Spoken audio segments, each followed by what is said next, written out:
मैं अगले 7 दिनों तक करने वाला हूँ ड्रॉप शिपिंग, वो भी बिना किसी इन्वेस्टमेंट के। वैसे तो मैंने 7 दिनों का टारगेट लिया था, लेकिन थर्ड डे ही मेरी हिम्मत जवाब दे चुकी थी।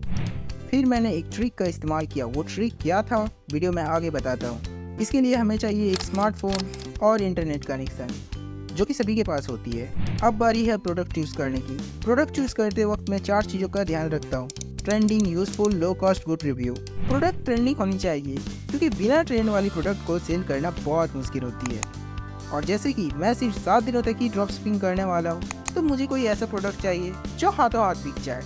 प्रोडक्ट शॉर्ट में यूजफुल, यूजलेस प्रोडक्ट को कोई बाय नहीं करना चाहता। लो कॉस्ट वाले प्रोडक्ट का एडवांटेज ये है कि उसे हर कोई खरीद सकता है, एंड रिव्यूज से हमें पता चलता है कि ये प्रोडक्ट सच में बिकेगी या नहीं बिकेगी। अब बारी है रिसर्च की। गूगल, एफबी, इंस्टा, यूट्यूब पे 2 आवर्स की लंबी रिसर्च के बाद फाइनली मुझे मेरा प्रोडक्ट मिल गया। मैंने इस प्रोडक्ट को फिर मीशो पे सर्च किया। मीशो में इसका प्राइस 439 शो कर रहा था, तो मैंने इसका 699 पे सेल करने का सोचा। मतलब बीच का मुनाफा मेरी जेब। अब ज़रूरत थी मुझे एक न्यू इंस्टा आईडी बनाने की। काफ़ी सोचने के बाद भी मुझे समझ में नहीं आ रहा था कि अपने पेज का नाम मैं क्या रखूं। तो मैं भी चला गया गुरुदेव चैटजीपीटी के पास, ताकि वो मेरा मार्गदर्शन कर सके। मैंने page name and bio ChatGPT से लिखवा लिया।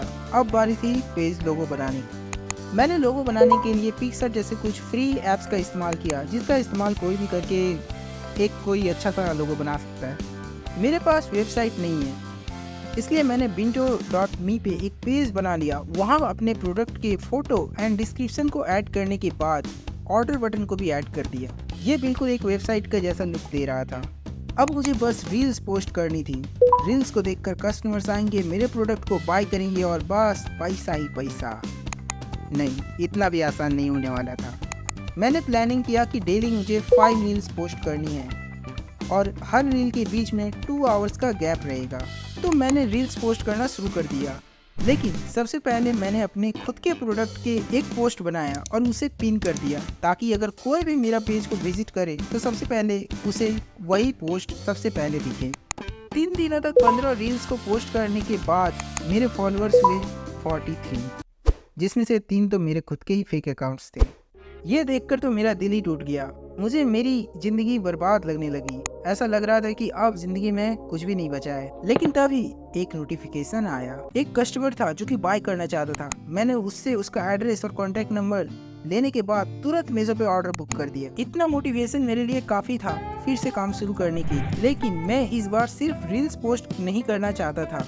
सो मैंने कुछ मीम पेजेस पे आई कैचिंग कमेंट्स करना शुरू कर दिया। अगर आपको ऐसे कमेंट नहीं लिखना आता तो आप गुरुदेव चैटजीपीटी का तो हेल्प ले ही सकते हो। ऐसे कमेंट्स की वजह से मेरे पेज की इंप्रेशन काफी बढ़ गई और फिर मेरे रील्स वायरल होने लगे। लास्ट के 4 डेज में मैंने 10 सेल्स किए। सो टोटल मैंने 11 सेल्स किए, यानी कि मैंने टोटल 7,689 रुपीज़ के सेल्स किए, जिसमें से मेरा प्रॉफिट बना 2,860 रुपीज़ का। अब चूंकि ये सारे प्रोडक्ट कैश ऑन डिलीवरी था, तो अब मीशो प्रोडक्ट डिलीवरी के बाद कैश कलेक्ट करेगा और फिर मेरे प्रॉफिट मुझे मेरे बैंक अकाउंट में ट्रांसफ़र कर देगा। तो ये है वीडियो का एंड। वीडियो कैसी लगी कमेंट में ज़रूर बताना, और हाँ, लाइक एंड सब्सक्राइब करना तो बिल्कुल भी मत भूलना।